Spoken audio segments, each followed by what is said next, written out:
Welcome to this week's installment of Rochelle's Daily Wire Video Edition. I am Bill Rochelle, the Editor-at-Large for American Bankruptcy Institute. We come to you the same time every Friday to talk about some new development important in the area of bankruptcy law. This week we're going to talk about jurisdiction, but fortunately not another boring Stern versus Marshall question. Instead, have you ever wondered what happens when maritime jurisdiction collides with bankruptcy jurisdiction? Well, as a result of an opinion from the Ninth Circuit on the 28th of March, a lot of bankruptcy lawyers are going to be very surprised to learn that maritime jurisdiction comes out on top and in a big way. Here's what happened. A seaman working on a vessel was severely injured when the vessel blew up.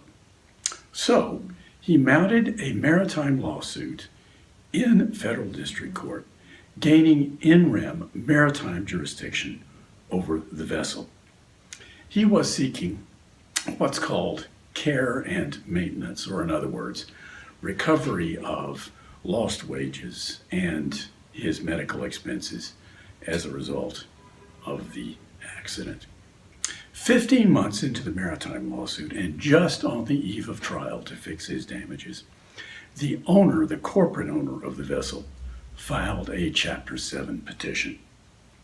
After that, essentially upheld by the bankruptcy court, the district judge ruled that the automatic stay stopped the maritime lawsuit dead in its tracks.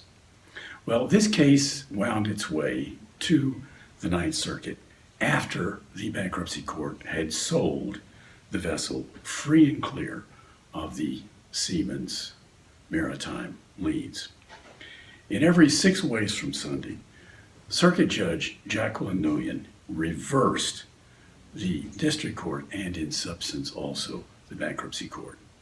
She had 3 rulings in particular that are very broad and very meaningful and probably very surprising to bankruptcy judges. Number 1, she said that bankruptcy does not divest the district court of maritime jurisdiction over the vessel.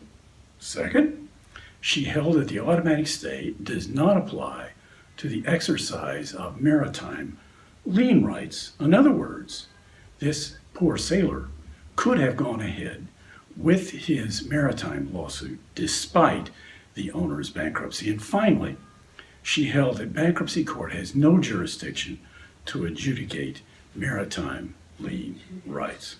Well, that surely is a real biggie. If you don't read any other cases in full text this year, I think perhaps you ought to read this one, particularly if you ever have anything to do with maritime cases involving bankruptcy. The decision in the Ninth Circuit is called Barnes versus Hawaii Rafting. And to read more about this opinion, you can read my column on the ABI website on March the 30th, and there also you will find a link to the full text of the opinion. Meanwhile, that's all we have for this week. We'll see you again same time next week. Until then, good day, don't work too hard, and have fun.